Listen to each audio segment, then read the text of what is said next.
북한 김정은 위원장이 평양에서 기차로 중국을 관통하며 무려 86시간을 달려 베트남 동당역을 거쳐서 다시 차로 2시간 30분을 이동한 끝에 베트남 하노이에 도착했습니다. 김정은 위원장이 도착한 베트남 동당역에서는 베트남 정부가 준비한 성대한 환영식이 펼쳐졌습니다. 북한 최고 지도자로는 55년 만에 처음 베트남을 찾은 김 위원장은 군 의장대 사열까지 받았습니다. 김정은 위원장에 이어서 트럼프 대통령도 오늘 새벽에 도착했습니다. 내일 저녁 만찬으로 이틀간의 북미 정상회담 일정을 시작하게 됩니다. 트럼프 대통령과 김정은 위원장은 1박 2일간의 회담 기간 동안 최소 5차례 이상 만나 대화를 이어갈 전망입니다. 양국 실무진들은 막바지 회담 전략을 검토하고 있습니다. 이번에도 김정은 위원장의 여동생 김여정이 존재감을 드러냈습니다. 직접 잿더리를 들고 오빠가 피던 담배꽁초를 받거나 누구보다 먼저 행사장 안전을 살피는 등 그림자 보좌를 하고 있습니다. 김정은 위원장이 타고 왔던 전용 열차는 중국으로 돌아간 것으로 확인됐습니다. 일정 지역에서 대기할 가능성도 있지만 귀국길에는 항공기를 이용할 수 있다는 분석이 제기됐습니다. 북미 간의 담판을 하루 앞둔 오늘 문재인 대통령은 독립유공자 묘역을 참배하고 백범 김구 기념관에서 국무회의도 열었습니다. 강대국에 떠밀려 주권을 잃어버렸던 100년 전의 교훈을 바탕삼아 이제는 우리가 주도적으로 한반도 문제를 풀어가겠다는 의지의 표명으로 보입니다. LA 카운티 주택가격이 지난해 11월과 비교하면 단독주택은 평균 26,000달러, 콘도는 $10,000 하락했습니다. 캘스테이트 LA가 올 가을 학기부터 임팩트 캠퍼스로 전환을 추진하고 있습니다.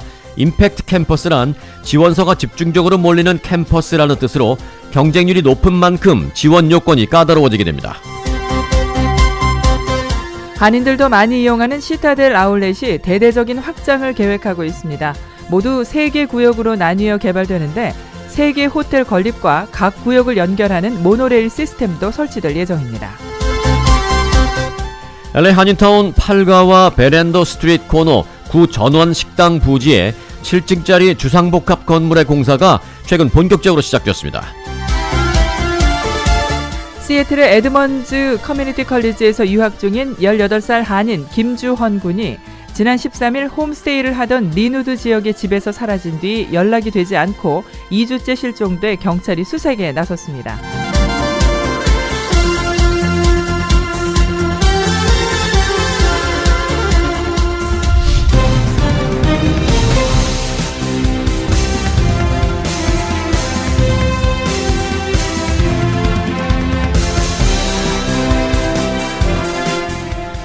여러분 안녕하십니까, 송봉후입니다. 안녕하십니까, 승기선입니다. 2019년 2월 26일 화요일 위코리아 뉴스쇼입니다. 네, 저희 위코리아가 웹사이트 위코리아.com을 지금 새롭게 단장하고 있습니다. 거의 완성돼 있기 때문에 지금 여러분들이 위코리아.com 웹사이트에 들어오시면 많은 뉴스와 정보를 접하실 수 있을 겁니다. 일단 지금 이 시간 현재 올라와 있는 저희 위코리아.com의 뉴스를 보면 이렇습니다. LA 10지구 그레이스 유 후보가 이제 자신들의 지지자와 함께 이 기자회견을 했는데요. 이 기자회견한 내용 그리고 그레이스 유 후보와의 기자들의 일문일답 오디오 파일도 올라와 있습니다. 생생하게 들으실 수 있고요. 그리고 이내운 올림픽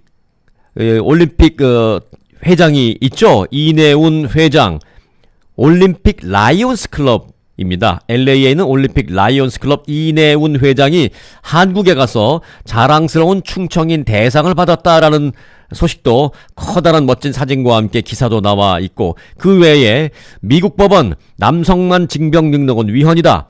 40년 억울한 옥살이 배상금은 현대제네시스 브랜드 순위 2위. 카이저 퍼머넌트 의대 첫 입학생 전액 무료. 문재인 대통령 우리 사회 숨은 영웅에게 훈장을 줘야 한다. D-1 김정은 전용 열차 베트남 동당역에 도착. 또 서울시의회와 교육청, 에듀파인과 교사처우 개선비 연계에 등등등 해서 한국뉴스까지 지금 쫙 올라와 있는데요. 오른쪽으로 가보면 포토뉴스도 있습니다. 이 포토뉴스는 여러분도 한 번씩 들어가 보시기 바라겠습니다. 지난주에 있었던 LA 한인상공회의소의 이 갈라쇼, 예, 멋진 드레스 그리고 멋진 턱시도를 입고 참석해주신 한인상공회의소 회원들의 그 드레스와 턱시도 입은 멋진 모습들 사진으로 화보로 여러 장 저희가 올려놔 있고요. 그리고 이제 LA시 10지구 그레이스 유 후보의 관련 기사도 있습니다. 그레이스 유 후보 인터뷰를 통해서 여러 가지 내용을 밝혔는데요. 특별히 LA시 10지구 이 시의원에 출마한 자신에 대해서 많은 한인들이 적극적으로 지지와 성원을 보내주고 있음에 크게 감동하고 있다라면서 한인들의 후원에 고마움을 전한다. 그리고 1년 남짓 남은 시의원 선거에서 득표율 51%를 얻어서 당선을 확정지을 수 있도록 열심히 노력하겠다라고 밝혔습니다. 이 후원회 측 자료에 따르면 홍명기, 배무한, 김진형, 서영석, 민병수 등 한인사회 주요 인사들 80여 명이 그레이스 유 후보를 지지하고 있는 것으로 알려졌습니다.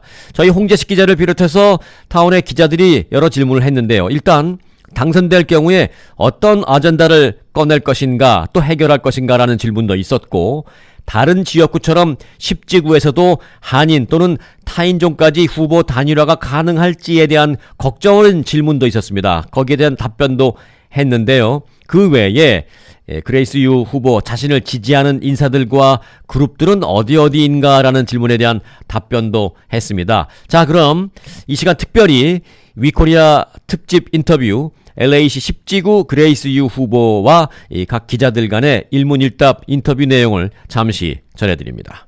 자, 그러면 10지구 이번에 출마하는데 네. 공약 말씀해 주세요. 저는 지금 우리 10지구 1년 조금 남았습니다. 저는 커피라는 프로그램을 운영할 거예요. 저는 지금 한 250번 주민들 10지구 안에 사시는 분들하고 모이는 행사들을 하는 거니까 그렇게 하고 저는 교회들을 많이 참석하게 돼요. 일주일에 한 세 교회를 찾아가야지 되고요. 지금 제가 흑인교회를 한 1년 동안 다니고 있었어요. 그래서 저를 친절하게 봐주고 저를 알아주고 도와준다고 커피도 해준다고 그런 거에 대해서 저는 기쁘게 생각하고 이거는 뭐 저 혼자가 아니라는 건 알고 많은 분들이 도와줘서 저는 기분이 좋고 이번엔 당선되는 느낌이 있으면서 열심히 뜁니다. 오케이, 당선되면 네. 아젠다가 뭐가 있어요? 저는 아젠다에서는 우리 corruption, 비리 문제를 좀 막고 싶어요. 우리 한인타운에서 너무나 어렵게 힘들게 가게를 운영해야 되는 역할가 있다는 걸 제가 알죠. 그래서 제가 이제 첫 번째 보고 싶은 거는 우리 LA시가 정치를 깨끗이 하는 거를 보고 싶어요. 지금 FBI corruption 문제가 아주 심각하죠. 근데 우리는 이거 10년 넘게 기다리고 있었어요. 그래서 이게 2020년 전에 다 마무리되고 새로 이제 시의원들이 나올 거라는 건 너무나 잘 알고 있죠. 뭐 호세 후이저 혼자가 아니고 뭐 커런 프라이스도 있고 뭐 길스디어 여기 웨슨 사무실에도 문제 있었고 누가 얼마나 높이까지 가는지 그거는 정확하지는 않지만 FBI corruption 스캔들을 잘 마무리해왔고 2020년 선거 전에는 끝날 거라고 믿습니다. 그래서 저는 이제 10지구 당선된 후로 일을 정확히 하는 거를 기대하면 될 것 같습니다. 첫 번째, 시 안에서 시티 카운슬 멤버들이 이제 들어가기만 하면 매번 투표가 예스예요. 아시죠? 이거 버튼 하나 안 누르고 아침 얼굴만 보였으면 다들 예스로 나와요. 그날 이제 뭐 잠깐 바깥에 나갔다 누구하고 미팅해서 그 자리에 없을 때도 예스로 보트가 되고 있는 거 그거는 저는 같이 다른 시의원들하고 이거는 아니라고 바꾸자고 노력하겠습니다. 그리고 선거구 재정이 이제 또 2022년도에 돼요. 제가 10지구 시의원이지 어떻게 그 구역을 그리는 거에 대해서 제가 들어가서 힘을 쓸 수 있어서 저는 그게 기쁘다고 생각합니다. 그래서 거기에서도 제가 일을 옳게 할 거라는 거, 정의롭게 할 거라는 걸 아시면 될 것 같습니다. 다른 12주 같은 데는 벤박 후보가 단일화를 위해서 자기 후보를 포기했잖아요. 좀 더 네. 경기를 높이기 위해서. 10주 같은 경우는 아직은 다른 후보 높지만 그런 부분을 어떻게 생각하세요? 저는 지금 더 신기하지만 흑인 후보들 2명이 참석한다고 그러다가 저를 밀어준다고 자기 이름을 안 넣겠다는 친구들도 있었어요. 그래서 이 단일화는 늘 한인들에서만 단일화 아니고 다른 민족분들에서도 저를 밀어주겠다고 하면서 저는 거기에서 힘이 많습니다. 한인 후보에 대해서는 한인 후보도 그래 주셔야죠. 그렇게보다도 제가 I'll phrase it this way. 저는 우리 한인 후보도 저를 밀어주는 분들이 더 많았으면 감사하겠습니다. 사실 그 한인타운의 그 한인 유권자들의 표심은 실제적으로 후보를 경험을 못했기 때문에 네. 되게 그 후보들을 서포팅하는 단체라든지 사람들을 결정하는 일이 많아요. 네. 지금 현재 그레스의 그 후보자의 그 서포팅하는 단체라든지 네. 주류사회의 그런 그 인사들 네. 그런 사람들 대체적으로 밝힐 수 있어요. 인도스맨. 그렇죠. 지금까지는 전 시의원분들 버나드 파크스 시의원이 저를 밀어주고요. 지금 스테이트 어셈블리 그 워런 푸르탄이라고 여기 정치 50년 넘게 일하신 분이에요. 그분도 저를 지지해주고 마이크 헌다 컨그레스맨도 예스 벌써 해줬고요. 저는 마크 터카너하고도 오랫동안 일했으니까 그 친구도 이제 설득하려고 그러고 세너터 데이비드 로버트라고 세네트에서 의장 자리 맡으신 분도 벌써 서포트 받았고요. 여기 써니 파크, 부에나 파크에서도 시의원이 밀어준다고 얘기했었습니다. 지금까지. 그리고 몇 명 더 지금 연락하고 통화하고 있습니다. 아니 단체들은 비영리 단체들은 이렇게 서포트 한다는 말이 없어요. 할 수 없으니까 법을 지키려면 그럴 수가 없어요. 그렇지만 이 한인 단체 많은 단체 장님들이 저를 밀어주는 거는 개인으로 하고 있습니다. 한마디만 더 여쭤볼게요. 저는 마크 리들리 토마스라는 정말 큰 컴피티터가 있는데 네. 이렇게 여쭤보면 모르겠지만 possibility 싸움에서 네. what are you gonna say?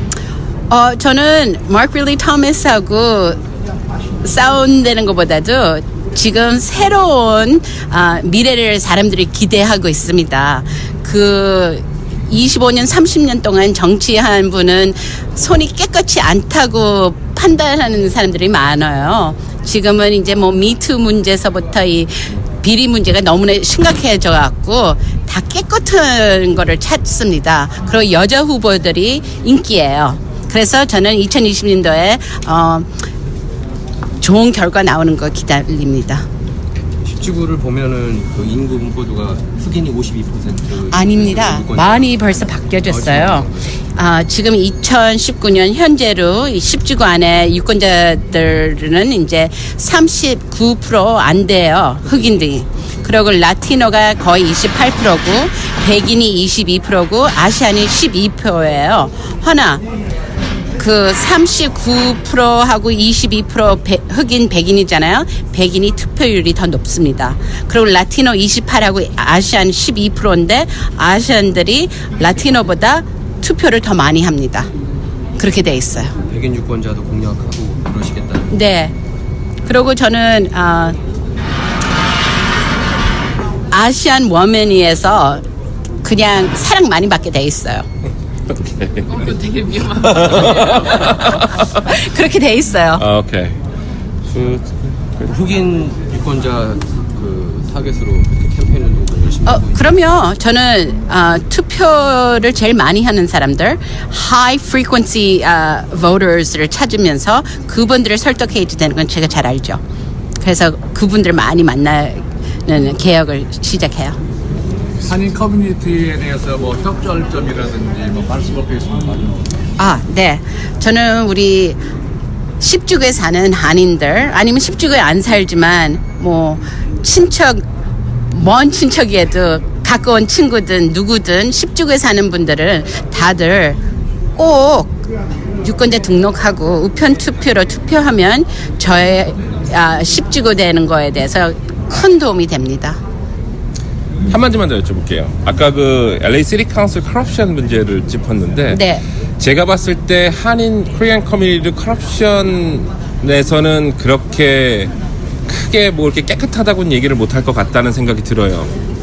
한인 사회가 깨끗하지 한인 않 사회가. 한인 사회가 네, some people like related to, you know, the city council in terms of the corruption. 그러니까 저는 우리 한인들이 이 커럽션 문제 들어가 있을까 몰라도 그런 분들도 있을 거예요. 많지 않았으면 저는 그렇게 생각하죠. 네, 어제 있었던 LA시 10지구 시의원 선거의 후보 선언을 이미 한 그레이스 유 후보와 한인 기자들 간의 일문일답 내용을 전해드렸습니다. 저희 위코리아닷컴 웹사이트에 오시면 이 내용도 다시 한번 들으실 수 있고요. 그 외에 추가로 지난주 금요일에 있었던 데이지민 교육 전략가의 교육 칼럼이 장안의 화제가 되고 있다라고 앞서 설명을 드렸는데, 데이지민 교육 전략가의 교육 칼럼, 지난주 금요일에 있었던 교육 칼럼의 제목이 이거였습니다. 개같이 공부해서 정승같이 놀아라. 이 제목의 칼럼이 크게 지금 인기를 끌고 화제가 되고 있는데, 이 데이지민의 교육 칼럼도 이 오디오 파일로 이 소리로 들으실 수 있습니다. 자, 위코리아닷컴에 들어오셔서 미국 로컬 뉴스 섹션에 들어가시면 그 그레이스 유 후보의 인터뷰, 또 데이지민 교육 전략가의 칼럼, 오디오 파일 다 있고 그 외에 모든 뉴스도 함께 하실 수 있습니다. 위코리아닷컴 웹사이트에 오늘부터 함께 해주시기 바라겠습니다. He's just landed in Hanoi, and he is about to walk down the steps off Air Force One. We'll see, Dana, it's going to be interesting to see who he is greeted by here. No, that's right. I mean, look, first of all, 대통령의 모습이 보입니다. 자, 트럼프 대통령이 모습을 드러냈습니다. 가볍게 손을 흔드는 모습입니다. 파란 넥타이를 했네요. 네, 취재진을 향해 손을 흔들고 지금 천천히 계단을 내려오고 있습니다. 네, 파란 넥타이를 했네요 라는 설명이 잠깐 있었죠. 트럼프 대통령이 오늘 아침 베트남 하노이에 전용기 에어포스 1을 타고 막 도착을 했습니다. 늘 미국에서는 이 빨간색 넥타이를 차는 것으로 유명했는데, 이번 베트남을 방문하는, 베트남에 도착했을 때의 모습은 완전히 파란색 넥타이, 다른 무늬도 없이 파란색 단색 넥타이를 착용하고 베트남 하노이 공항에서 지금 트랩을 내려오고 있는 모습이 보이고 있습니다. 사실 상당히 피곤할 수 있는데 지금 표정으로 봤을 때는 상당히 여유롭고 또 컨디션도 아주 좋은 것으로 보입니다. 네, 영접 나온 베트남 고위 인사들과 짧게 대화를 나누면서 인사를 하는 모습입니다. 네, 트럼프 대통령이 하노이에 도착하기 몇 시간 전에 김정은 위원장도 도착을 했는데, 김정은 위원장은 하노이에 도착하기 전에 먼저 기차를 타고 베트남 동당역이라는 곳에 도착했죠. 기차로 베트남 동당역에 도착했던 상황의 소식입니다. 네, 지금 문이 열리고 있고요. 네, 하노이로 이동을 할 때 또 어떤 동선을 보여줄지. 네, 김정은 위원장의 모습을 보고 계십니다. 네, 현장 화면 들어보시겠습니다.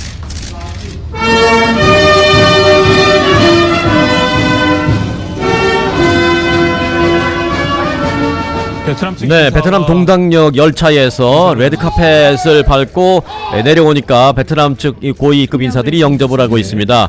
통역을 통해서 인사를 서로 나누고 있고요. 베트남에서 특별히 준비한 의장대 사열까지 하고 있고, 의장대 악단의 연주도 받으면서 환영 음악도 함께 들으면서 지금 막 또 열차 앞으로 나와서 마중 나온 이 베트남 고위 인사들과 인사를 나누고 있습니다. 베트남에서 특별히 의장대 사역까지 준비를 하는 등 고위급 대우를 특별하게 예우를 했다라는 그런 후문이 들리고 있습니다. 자, 베트남 측 고위 인사들과 얘기를 나누자 얘기를 나누는데 대화에 방해가 되지 않기 위해서 군악대의 연주가 잠시 멈추는 그런 해프닝이 빚어지기도 했습니다. 급작스러운 동당역의 네. 정상이 온다는 게 너무 급작스러운 방법이거든요. 네, 대화가 끝나고 이제 서서히 자리를 이동하기 시작하자 이제는 의장대 악단의 연주가 계속 이어지고 있습니다. 진행 중입니다. 각종 현지 화면을 중심으로 중계를 해드리겠습니다. 네, 일일이 소개를 받으면서 김정은 위원장 베트남에 이번에 그 회담이 끝난 후에도 좀 더 추가로 머물면서 4박 5일 머물 것으로 보입니다. 김정은 위원장의 해외 체류 기간 가운데 가장 긴 체류 기록을 이번에 베트남에서 세울 것으로 보이고 있는데, 자, 베트남 하노이에서의 내일 있을 2차 북미 정상회담 관련 소식 잠시 후에 묶어서 전해드리겠습니다.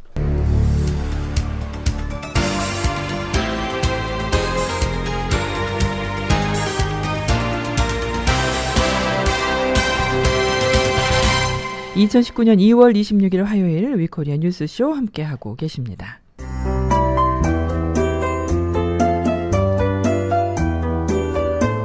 네, 오늘 날씨 전해드립니다. 남가주는 오늘 구름 많이 끼겠습니다. 낮 기온은 어제보다 2~3도가량 떨어지겠고 반면에 밤 기온은 어제보다 2~3도가량 오르겠습니다. 벤츄라와 샌디에고, 산타모니카의 오늘 낮 최고 기온은 62도, 그 외의 지역은 64도에서 66도고요. 밤 최저 기온은 샌디에고와 벤츄라, LA, 산타모니카는 51도, 그 외의 지역은 46도에서 48도입니다. 수요일인 내일과 목요일은 구름 많이 끼면서 10에서 40% 지역에 비가 오겠고요. 이번 주 내내 구름 끼는 날씨 보이면서 토요일과 일요일에도 비가 올 것으로 예상하고 있습니다. 비올 확률은 40에서 50%입니다.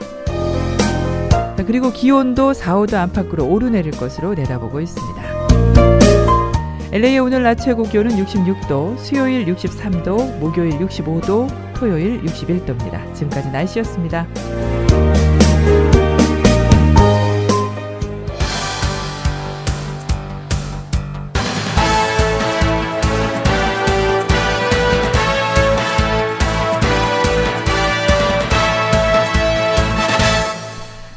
네, 제2차 북미 정상회담 관련 소식으로 이어드리겠습니다. 트럼프 대통령과 김정은 위원장의 2차 북미 정상회담이 내일 시작됩니다. 이제 두 정상이 언제 어떤 식으로 만나게 될지에 관심이 쏠리는데요.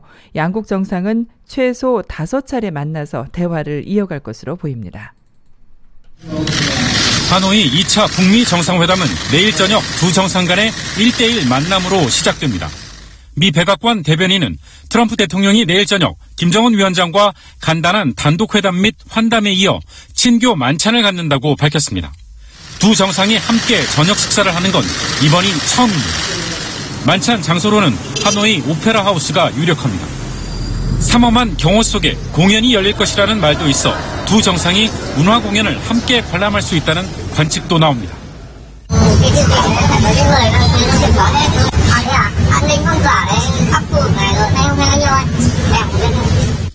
이틀째 일정은 지난해 싱가포르 때와 비슷할 것으로 예상됩니다. 단독 정상회담에 이어 양측 대표단이 배석하는 확대 정상회담, 양측이 함께하는 오찬 이후 오후에는 하노이 공동성명 서명식이 진행될 것으로 보입니다. 최소 5차례 예정된 정상 간 만남, 그만큼 대화의 폭과 깊이가 커질 것이란 기대감이 높아지고 있습니다. 특히 이번에도 1차 때처럼 서명식 전에 두 정상이 산책을 함께하는 친교 이벤트 가능성이 제기됩니다. 여기에 지난해 트럼프 대통령이 단독으로 진행한 기자회견이 두 정상의 공동 기자회견으로 격상된다면 북미 정상이 함께하는 일정은 7차례 이상으로 늘어날 수 있습니다. 트럼프 대통령은 북미 회담 이후 곧바로 귀국하지만 공식 친선 방문 형식으로 방문한 김 위원장은 다음 달 2일까지 머물며 당대당 외교와 경제 시찰 등을 이어갈 것으로 보입니다. KBS 뉴스 정청호입니다. 네, 회담이 임박하면서 합의문에 어떤 내용이 담길지 관심이 커지고 있습니다. 북미 양측은 상당 부분 의견 접근을 이룬 것으로 전해지고 있죠. 공동 합의문 문구는 두 정상의 단독 회담에서 결론 날 것으로 보입니다.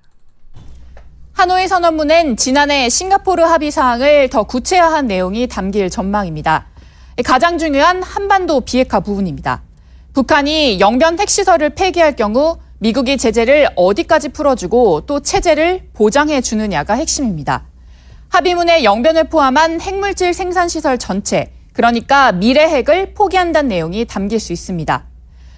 또 핵무기와 핵물질을 어느 정도 가지고 있는지 신고한다는 내용이 언급될 수도 있습니다. 북한의 요구로 유엔 안보리 제재를 일부 완화하거나 석유 쿼터 수입을 늘려주는 내용이 담길 수 있습니다. 새로운 북미 관계엔 연락사무소 설치가 들어갈 걸로 보입니다. 관계 정상화를 위해 평양과 워싱턴에 각각 연락관을 두는 겁니다. 미국인 북한 여행 금지 해제나 금강산 관광 재개가 담길 수 있다는 관측도 있습니다. 다음은 한반도 평화체제입니다. 이 북미 두 나라의 종전선언이나 그 다음 단계인 평화선언이 언급될 수 있습니다. 앞으로 남북미 중, 그러니까 이 네 나라가 정전선언을 대체할 평화협정을 논의하기 위해 실무기구를 만든다는 내용이 포함될 가능성도 있습니다. 다만 이번 합의가 영변 핵시설 폐기 등 큰 틀에서 방향성을 제시하는 데 그칠 경우엔 핵이나 경제 등 분야별로 실무협의체를 통해 협상을 이어간다는 문구를 넣을 걸로 관측됩니다. JTBC 이희정입니다. 네, 김정은 위원장 중국 대륙을 기차로 관통한 후에 베트남에 도착했죠. 어차피 베트남에 도착해서 이제는 회담 준비를 하고 있는 밤 상황. 어쩌면 지금 이미 회담 준비를 거의 마쳤겠습니다만은 조금 지났습니다만은 그 중국 대륙을 기차를 타고 관통한 그 부분에 대한 얘기를 좀 더 하지 않을 수가 없습니다. 숫자로 본 김정은 위원장, 제가 한 3가지 정도로 한번 나눠봤는데요. 첫 번째, 시간상으로는 65시간 이상이 걸려서 중국 대륙을 관통했습니다. 두 번째, 거리는 무려 4,000km입니다. 서울과 부산을 10번 왔다 갔다 하는 상황이죠. 그리고 세 번째, 중국인 약 90만 명이 동원이 돼서 이 경호나 여러 가지 모든 일들을 다 치루어냈다고 합니다. 그런데 4시간이면 비행기로 휙 갈 수 있는 그런 상황을 놓고 왜 굳이 이렇게 기차를 타고 중국 대륙을 관통했을까요?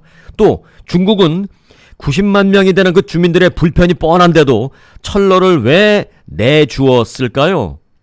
여전히 남는 궁금증, 그 이유를 들여다보겠습니다. 꼬박 사흘간의 긴 여정 끝에 특별열차가 베트남 동당역에 도착합니다.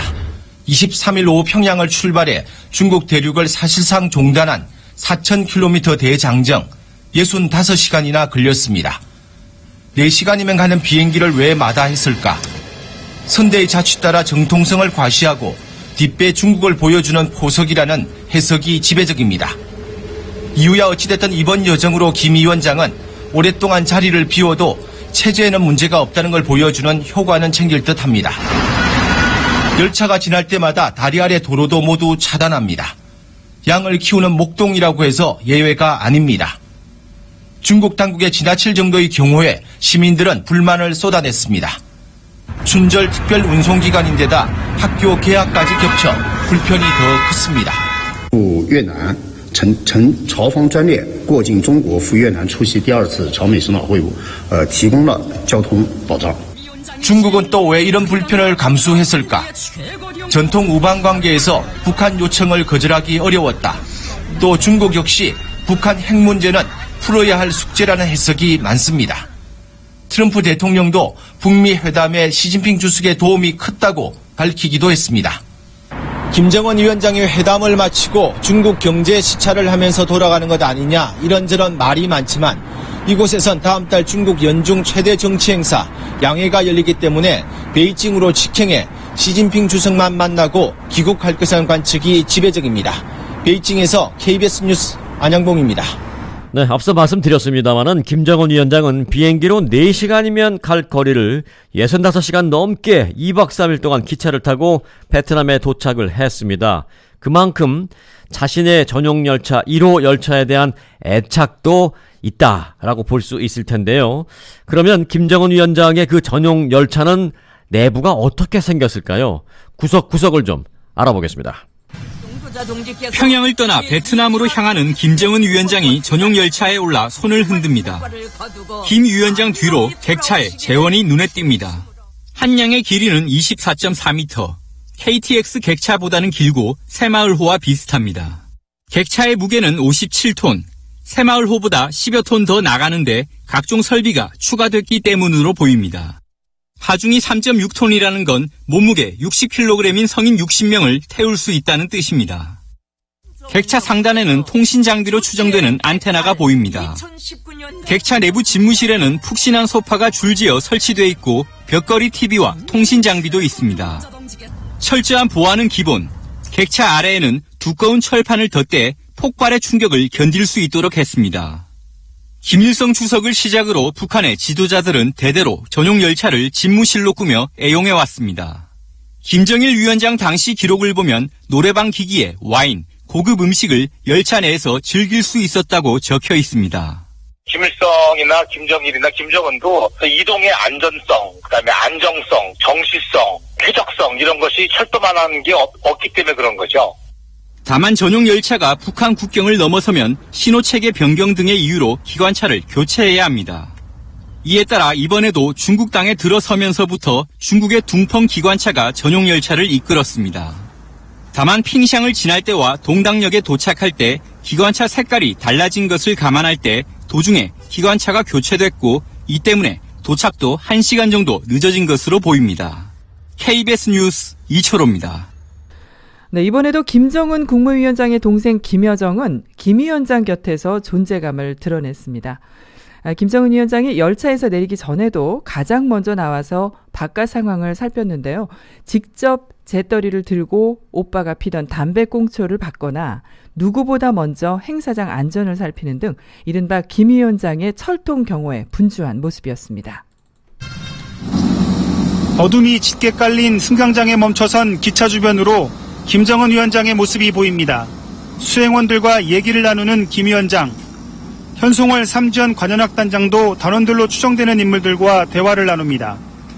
오랜 여행에 지친 듯 김 위원장이 담배를 피우자 그 옆으로 동생 김여정 제1부 부장이 잿더리를 들고 다가서고 김 위원장은 여동생이 들고 온 잿더리에 담배꽁초를 끕니다. 평양을 떠나 사흘 만에 베트남에 도착한 김정은 위원장의 1호 열차. 문이 열리자 역시 김여정 제1부 부장이 먼저 내려 행사장을 점검합니다.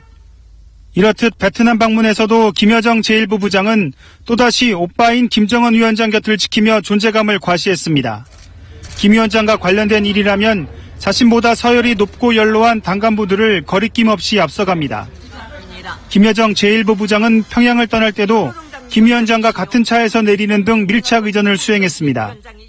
조선노동당 중앙위원회 정치국 후보위원이며 당 중앙위원회 제1부부장인 김여정 동지, 의무송 부상 최선희 동지와 당 중앙위원회 조선민주주의인민공화국 국무위원회 성원들이 함께 떠났습니다. 김정은 위원장이 국제무대에 모습을 드러낼 때면 항상 곁에 있던 김여정 제1부 부장. 그 역할은 하노이 정상회담에서도 이어질 것으로 예상됩니다. KBS 뉴스 박경호입니다. 네, 이런 가운데 2차 북미 정상회담 개최국인 베트남은 현지에서 회담을 여는 데 필요한 비용의 상당 부분을 부담할 것으로 보입니다. 회담 당사국은 아니지만 국가 홍보 효과를 기대하고 적지 않은 비용을 내는 것이죠.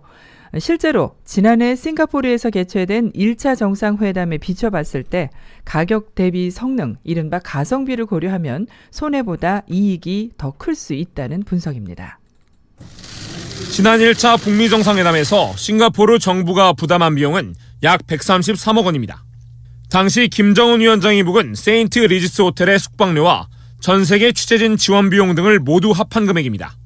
이런 부담에도 싱가포르 외교부 관계자는 회담 이후 국제적인 선전 효과가 매우 컸다고 밝혔습니다.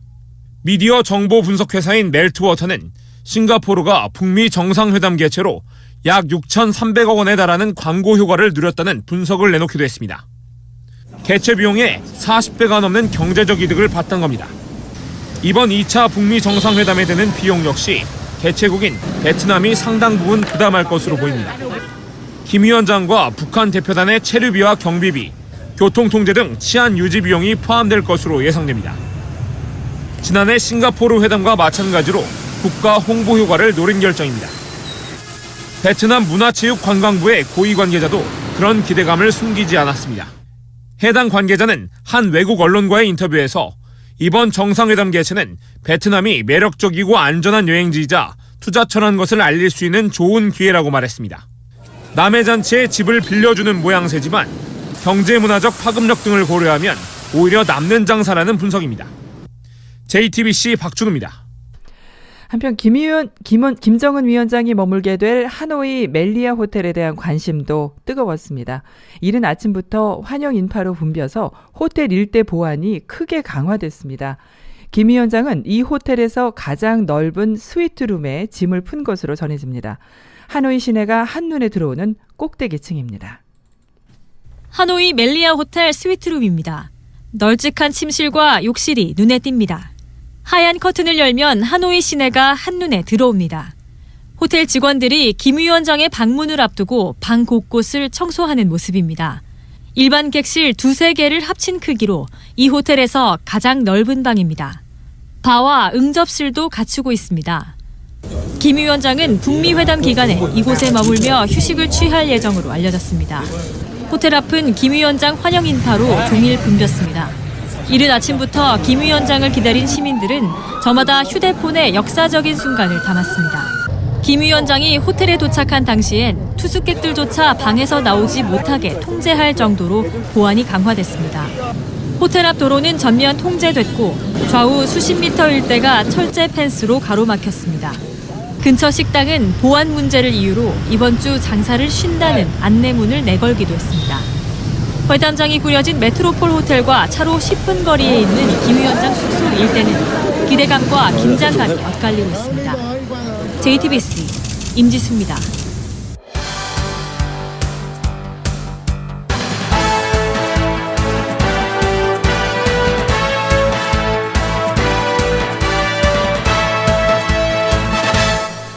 이 시간은 위코리아 실리콘밸리 지사의 마이크 홍 지사장이 보내온 실리콘밸리 소식입니다.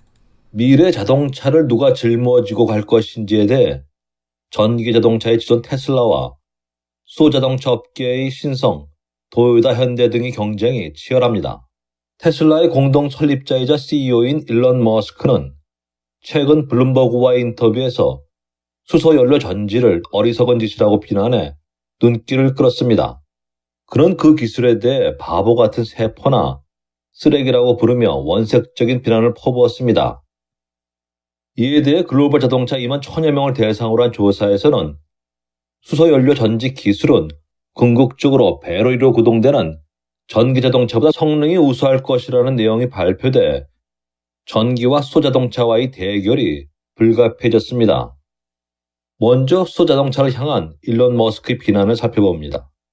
일론 머스크는 수소를 분해하고 운반하고 탱크에 넣는 과정에서 에너지의 손실이 절반을 넘는다며 수소차를 깎아내립니다. 수소는 영원한 미래 에너지라는 말도 전했는데 이 의미는 실용적이지 않아 늘 가능성만 보여준다는 말로 해석되고 있습니다. 그의 이런 지적은 주로 신생 전기차 생산자들과 같은 의견입니다. 이에 대해 완성차 업계가 주축인 수소차 옹호 진영에서는 수소차는 전동화 차량 중 가장 진화된 형태라고 주장합니다. 가장 친환경적인 방식으로 구동되는 미래 자동차라는 것이죠. 실제로 두 방식은 공통점이 많습니다. 수소차도 수소를 사용해 만든 전기에너지를 동력원으로 쓰는 전기차의 일종입니다. 초기엔 수소를 직접 태워 에너지원으로 쓰는 수소연료차로 개발되다 연료 효율이 낮아 상용화할 수 없었습니다. 현재 수소차라고 하면 모두 수소연료 전지차를 뜻합니다. 수소차의 고압 수소 탱크에 충전된 수소에 산소를 넣어 화학 반응을 내는 방식이죠. 수소와 산소는 백금 촉매를 거치면서 전기를 일으킵니다. 전기차의 리튬이온 배터리는 전기를 저장해 두었다 조금씩 사용하고 연료 전지는 화학 반응을 통해 지속적으로 전기를 만들어내 모터를 구동한다는 차이가 있습니다. 산업적으로 의미 있는 차이는 진입 장벽의 정도입니다. 전기차는 부품 구조가 단순해 진입 장벽이 낮습니다. 완성차 업체가 아니더라도 쉽게 전기차 파워트레인인 동력 전달기를 생산할 수 있습니다. 차의 성능은 자동차 업체의 기술력이 아닌 2차 전지업체가 공급하는 배터리가 좌우합니다. 중국에 갑자기 10개가 넘는 전기차 업체가 등장한 것도 폭발적으로 성장할 수 있었던 이런 배경 때문입니다. 덕분에 현재 다소 휘청거리고 있지만 테슬라와 같은 신기술 업체가 자동차 산업 이슈를 독점하기도 합니다. 100여 년 쌓아온 내연기관 양산 기술이 방패였던 완성차 업체가 갑자기 산업 헤게모니를 잃을 위기에 처한 것이죠. 엔진은 사라졌지만 수소 공급 장치와 흡배 기계열 부품이 필요해 수년간 형성된 부품 생태계도 빛을 발합니다. 결정적으로 핵심 부품인 연료 전지 기술은 완성차 업체가 쥐고 있는데 이들로선 전기차보다 수소차가 차세대 주력 차종이 되는 것이 우월적 지위를 유지하는 데 훨씬 유리합니다. 소비자 입장에서는 둘 중 하나를 택하는 게 쉽지 않죠. 수소차의 장점은 전기차에 비해 빠른 충전과 긴 주행거리입니다. 5분이면 완전 충전에 600km 이상을 갈 수 있습니다. 장거리 이동에도 거뜬하죠. 전기차는 급속 충전할 경우 20분, 완속은 4시간에서 8시간 걸립니다. 한 번 충전으로 350km를 이동할 수 있지만 에어컨이나 히터를 켜면 주행거리는 20에서 30% 줄어듭니다. 수소 자동차의 강자는 세계에서 두 번째로 큰 자동차 업체인 도요타와 혼다, 현대자동차의 삼두마차입니다. 혼다와 도요타는 쉘 오일이 자회사에 협력해 캘리포니아에서 새로운 수소 연료 충전소를 건설하고 있습니다. 이들과 비교해 현재 미국의 도로에 220대의 수소 연료 전지 차량을 보유하고 있는 현대자동차도 매출이 증가할 것으로 보고 있습니다. 실리콘밸리에서 마이콩이었습니다.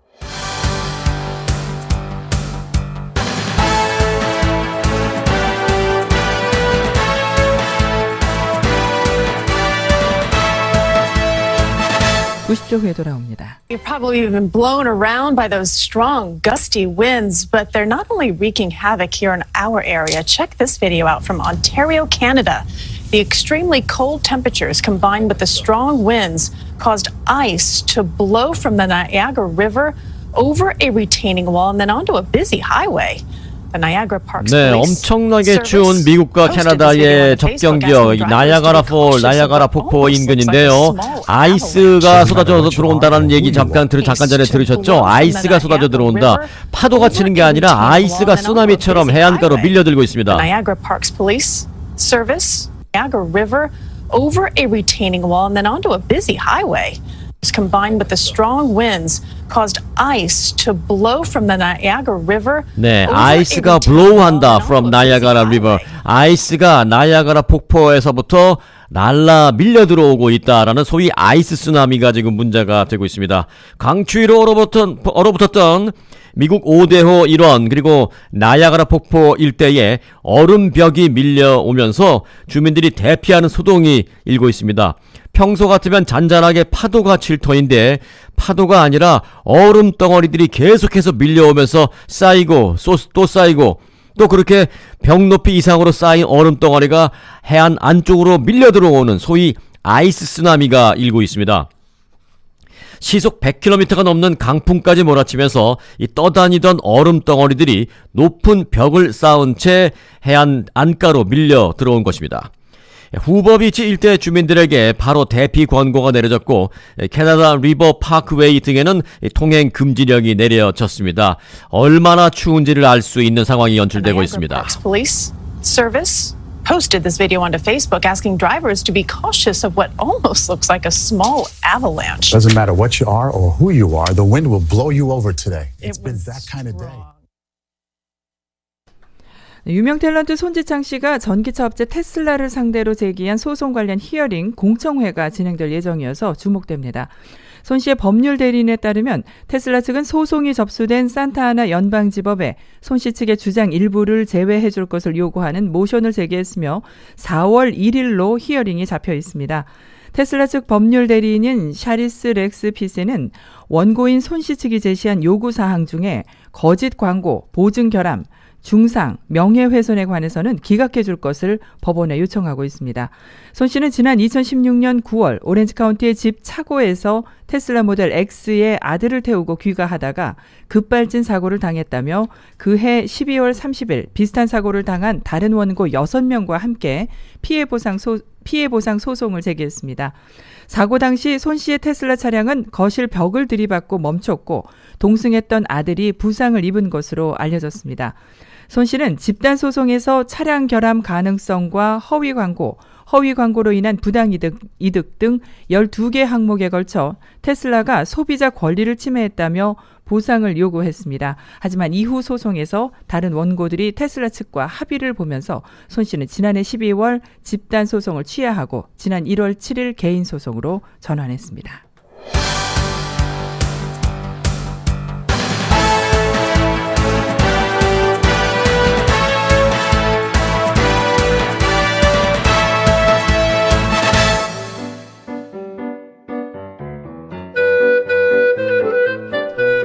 이어서 LA 최고의 교육 전문가 데이지민의 교육 칼럼입니다. 안녕하세요. 교육전략가 데이지민의 교육 이야기입니다. 네, 오늘은 부모가 자녀의 학교 성적을 모니터링을 하는 게 좋을까? 아니면 그냥 자녀 스스로 관리를 하도록 놔두는 것이 좋을까를 가지고 말씀을 나누어 보도록 하겠습니다. 극성 부모에 대해서도 저희가 종종 말씀을 나누어 보지만 극성 부모가 아니더라도 미국에서는 자녀의 학교 성적을 좀 확인을 하고 자녀에게 주의를 또 주고 또 숙제를 잘해서 내는지 시험 준비를 잘해서 성적을 떨어뜨리지 않는지 등 모니터링을 좀 하시는 것은 필요합니다. 미국에 사시는 우리 부모님들께 저 개인적으로는 자녀 학교 성적에 좀 관여를 부탁을 드리고 싶습니다. 부모님들도 정기적으로 학교 온라인 그 학교 성적 시스템에 가셔서 자녀 성적을 정기적으로 꼭 확인을 하시기 바랍니다. 물론 스스로 잘하는 학생의 경우는 굳이 그렇게 온라인에 가셔서 학교 성적을 매주 확인할 필요는 없으시겠지만 또 확인을 하셔서 자녀가 잘하고 있다면 더욱더 칭찬도 해주시고 격려도 해주시면 도움이 되지 않을까요? 만약에 자녀 성적이 좀 떨어지고 있거나 숙제를 제대로 내지 않는 현상이 보인다면 자녀에게 또 주의를 주거나 또 자녀와 많은 대화를 통해서 그런 문제들을 좀 풀어나갔으면 하는 바람입니다. 소수 학생들을 제외하고는 사실상 대부분의 학생들이 부모의 도움을 필요로 합니다. 또 부모님들이 정기적으로 자녀 성적을 확인을 해야 하는 몇 가지 이유가 있는데요. 가끔 선생님들이 주는 성적에도 오류가 있을 수 있기 때문입니다. 또 워낙 한 선생님이 또 다른 여러 반의 학생들을 가르치기 때문에 성적을 입력할 때 실수가 종종 일어납니다. 네, 선생님들도 사람이기 때문에 실수를 할 수가 있는데요. 그 실수를 찾지 못하고 발견을 못하면 결국 손해를 보는 것은 학생 자신입니다. 그래서 늘 확인을 하고 또 확인을 해야 합니다. 앞에서도 좀 말씀을 드렸지만 자녀가 잘하고 있다면 간섭이나 모니터링을 하지 않으셔도 됩니다. 하지만 자녀 성적에 관심을 가지고 정기적으로 확인하고 도와주는 것은 자녀에게 꼭 필요합니다. 특히나 고등학생의 경우는 제가 꼭 더 부탁을 드립니다. 매일매일 숙제하고 시험도 많고 스포츠나 음악 등 다양한 과외 활동 일정이 너무너무 많기 때문에 가끔은 실수로 과제나 시험을 못 챙길 수가 있습니다. 학교 과제나 시험을 리마인드 해주는 것이 조금 필요합니다. 행여 실수로 시험 숙제를 못해서 성적이 떨어지게 되면 또 한 학기 동안 또는 그 학년을 망치는 예도 있습니다. 사실 자녀가 물론 다 알아서 해야겠지만 부모님이 또 적극적으로 개입할수록 자녀가 학교 성적을 잘 받을 수도 있고 또 자녀에게는 어떤 큰 격려가 될 수도 있겠습니다. 또 부모가 가끔 학교 성적에 대해서 조금 선생님들께 항의를 하고 싶은 경우가 있으실 텐데요. 많이들 걱정을 하십니다. 내가 이렇게 해서 괜히 우리 애가 피해를 보는 것이 아닌가 생각하시는데요. 이런 경우는 먼저 자녀가 선생님과 대화해서 조금 성적이 안 나온 부분을 먼저 물어보는 것이 먼저이고요. 그 다음에 그것이 시정되지 않을 때는 부모가 개입을 하시는 것이 좋습니다. 부모로서 궁금하고 걱정되는 게 있어서 물어보는 것에 대해서 선생님들께서는 학부모가 귀찮게 했다거나 또는 학생에게 불이익을 절대로 주지 않습니다. 부모의 도움이 동기를 부여하고 또 자립심을 키워주는데 나쁜 영향을 미친다는 증거는 절대 없습니다. 부모님이 자녀 교육에 참여할수록 자녀의 성공률이 높아진다는 것을 제 경험을 통해서 말씀을 드리고 싶습니다. 감사합니다. 이상은 LA 최고의 교육 전문가 데이지민의 교육 칼럼이었습니다.